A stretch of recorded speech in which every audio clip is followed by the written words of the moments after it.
Bonjour tout le monde. Le thème de la vidéo d'aujourd'hui sera le piège derrière la liberté d'expression. La liberté d'expression est le droit reconnu à l'individu de faire connaître le produit de son activité intellectuelle à son entourage.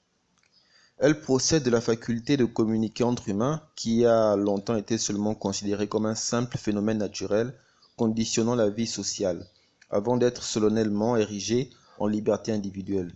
Aujourd'hui juridiquement garantie, mais en réalité assez étroitement encadrée. Mais qu'en est-il réellement? Que cache cette volonté des pays développés à souhaiter une liberté d'expression à leur peuple, qui est en soi un réel obstacle entre eux et leur volonté de vouloir imposer leur vision tordue et déviante de nos sociétés? Parce qu'il est d'ores et déjà important que vous sachiez qu'il n'est profitable à aucun dirigeant du monde que sa population jouisse réellement de sa liberté d'expression. Et cela pour une raison très simple.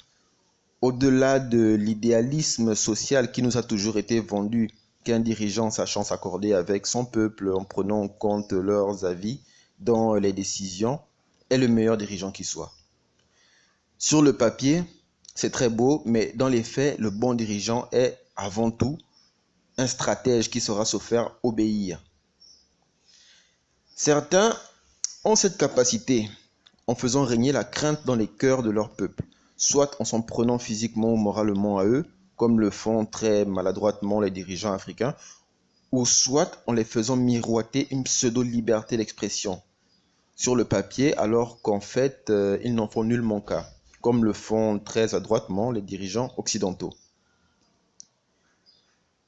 Contrairement à ce que veulent nous vendre les médias à travers les séries ou films mettant en scène des homosexuels ou autres déviants, pour nous faire croire que cela est normal et accepté de tous, toujours dans l'idée de faire croire que c'est avec la volonté populaire que ces déviances ont été légalisées, acceptées. Cette pratique a été imposée et continue d'être propagée dans les films et séries. Et ils cherchent même à en faire la promotion en enseignant aux enfants de maternelle leur déviance, comme récemment avec la loi Chiappa en France pour les enfants de 4 ans sur l'éducation sexuelle, à partir de l'âge de 4 ans.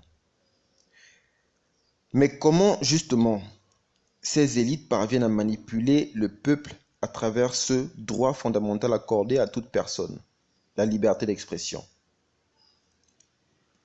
Si l'on réfléchit bien, on ne peut prétendre être dirigeant œuvrant pour l'intérêt de son peuple en allant du principe que chacun d'entre eux a le droit de faire valoir ses actes et ses opinions, combien même cela serait en déphasage total avec les réalités sociales. Le concept de liberté d'expression n'a pas lieu d'être en réalité. C'est son caractère flou et peu précis qui profite justement à ces dirigeants, car il n'est pas possible de définir clairement quelles sont les limites de cette liberté d'expression. Les politiques se servent de cette liberté d'expression pour museler les populations de bonne foi en les faisant accepter des pratiques souvent contre nature au profit des minorités comme les homosexuels, les transsexuels et bientôt les pédophiles, etc. Et pour justement culpabiliser ces hommes de bonne foi qui oseraient dénoncer ces pratiques, ils ont inventé des termes injurieux comme homophobe pour ceux qui affirment être contre les pratiques homosexuelles, transphobe pour ceux qui sont contre les changements de sexe et bientôt pédophobe pour la future pédosexualité qui ne sera plus nommée pédophilie, car ce terme désignant une altération psychologique chez une personne lui poussant à préférer sexuellement des enfants de bas âge. Au nom de cette liberté d'expression accordée aux minorités, la majorité se verra privée, elle, de sa liberté d'exprimer son désaccord face à ces pratiques jugées contre nature et menaçantes, non seulement pour la santé des personnes transsexuelles qui à tout moment pourraient voir leur vraie nature refaire surface, mais étant privés des appareils leur permettant de pouvoir l'exprimer, il s'ensuivra une souffrance qui se transformera en frustration sexuelle qui les poussera à commettre le pire. L'autre conséquence ou objectif étant naturellement la destruction de l'union homme-femme à travers le féminisme pour décourager les unions fertiles, donc réduire les naissances. C'est là le but ultime des dirigeants occidentaux à travers le déversement de toutes ces déviances qui nous conduiront à terme à l'extinction de l'espèce humaine.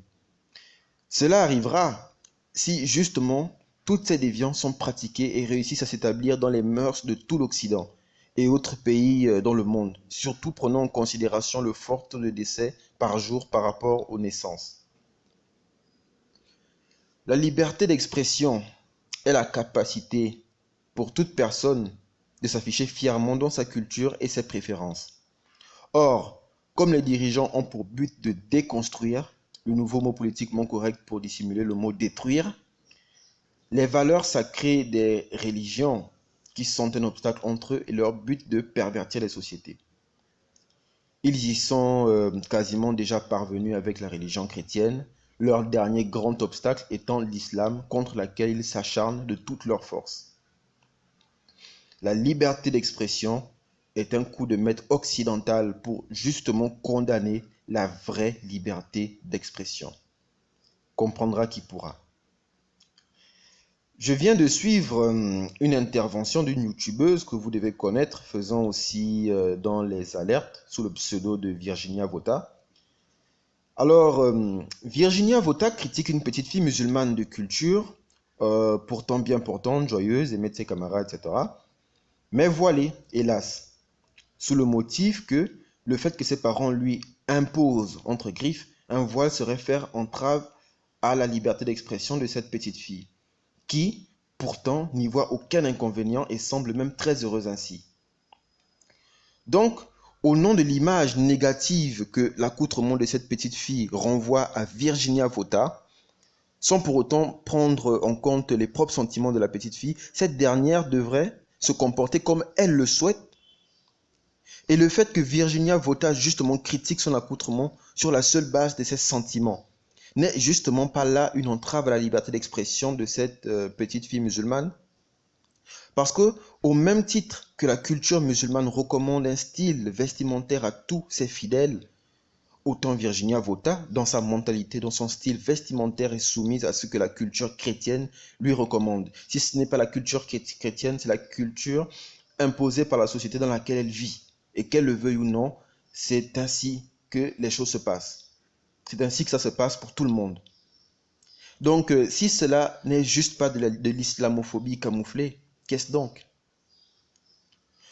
Je vous mettrai le lien de la vidéo en question de Virginia Vota dans la description. Vous voyez donc qu'à travers le concept de liberté d'expression, plusieurs formes d'oppression peuvent s'imposer.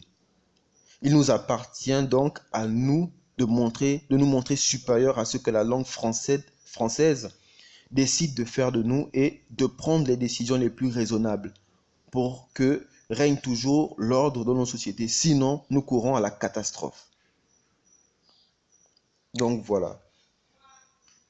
Me voilà au terme de ma vidéo. J'espère qu'elle vous aura permis de vous éveiller sur tout ce qui nous arrive et surtout, n'oubliez pas de commenter pour que je puisse avoir vos points de vue sur le sujet. Merci de m'avoir suivi. À bientôt.